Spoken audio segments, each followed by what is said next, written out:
Imagine a selva sufocante, o ar pesado de umidade e fumaça, e o som constante de helicópteros sobrevoando o horizonte.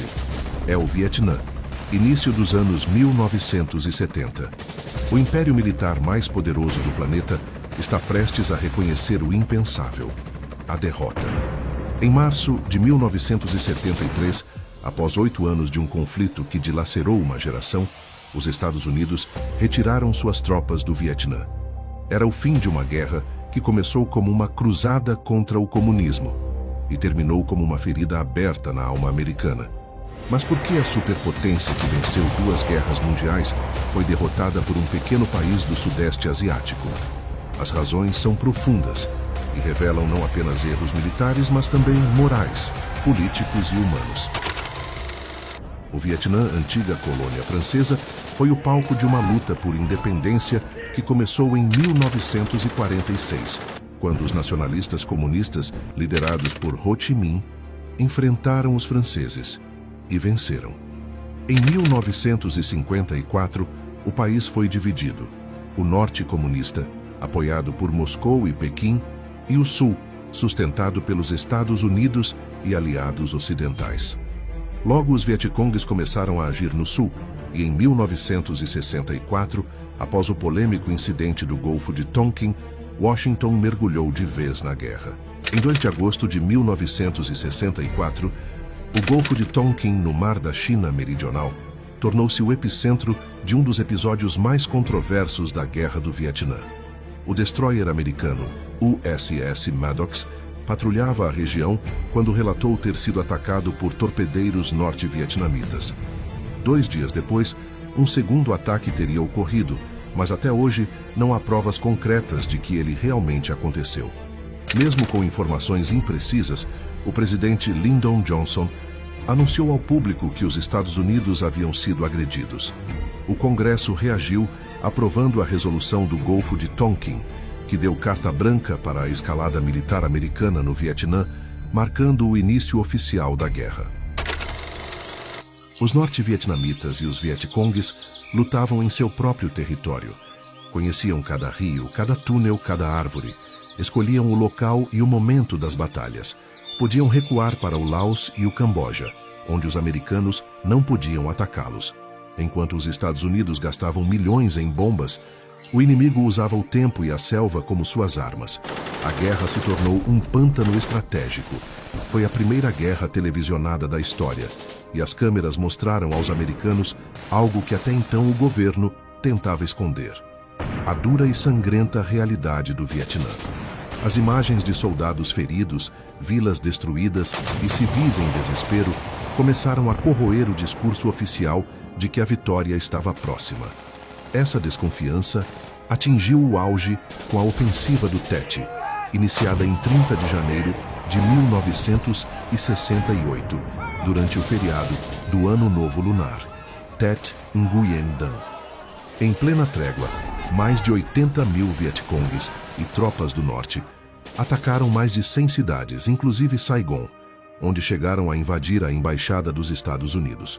Foi um choque para a opinião pública americana, uma prova irrefutável de que o inimigo estava longe de ser derrotado e de que o governo ocultava a verdadeira dimensão da guerra. Militarmente, foi um desastre para os comunistas. Sofreram enormes baixas, mas no campo psicológico foi devastador para os Estados Unidos.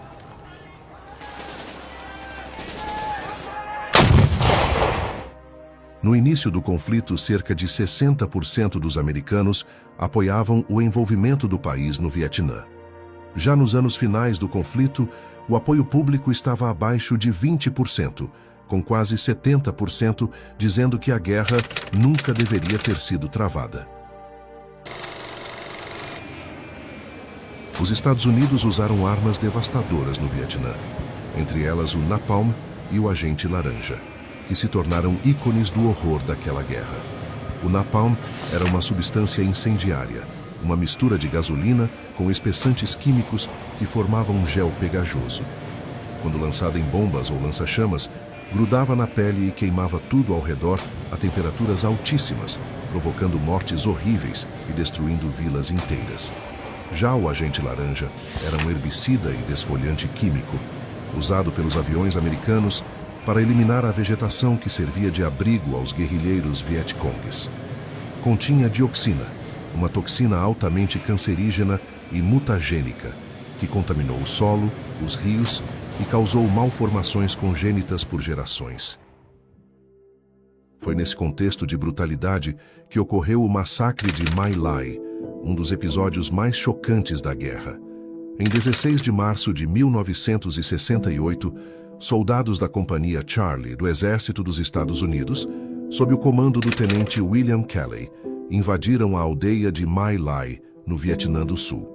Sem encontrar resistência, apenas civis desarmados, em sua maioria mulheres, crianças e idosos, os soldados mataram mais de 400 pessoas, muitas executadas a tiros a curta distância. Houve também estupros, torturas e a destruição completa da aldeia. O massacre foi encoberto pelo exército americano por mais de um ano, até que denúncias de soldados chegaram à imprensa em 1969, revelando a dimensão da barbárie. A divulgação das imagens causou indignação mundial e ampliou o repúdio da população dos Estados Unidos à guerra. O tenente William Calley foi o único condenado, inicialmente à prisão perpétua, mas acabou cumprindo apenas 3 anos em prisão domiciliar. Enquanto os Estados Unidos queriam encerrar o conflito rapidamente, o Vietnã do Norte via a guerra como um dever sagrado. Perdas humanas não significavam desistência, e sim sacrifício. Cada aldeia destruída reforçava a convicção de que a luta era justa. A guerra não era apenas política, era uma cruzada nacional. O Vietnã do Sul era sustentado por um governo impopular, dominado por uma minoria católica em um país majoritariamente budista. Corrupção, nepotismo e incompetência corroíam suas forças armadas.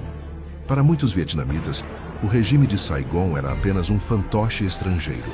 Sem o apoio do Congresso, as tropas americanas finalmente deixaram o Vietnã em 1973. 2 anos depois, em 1975, a capital Saigon caiu. As cenas foram caóticas. Helicópteros evacuando os últimos civis do telhado da embaixada americana, enquanto as forças comunistas avançavam pela cidade.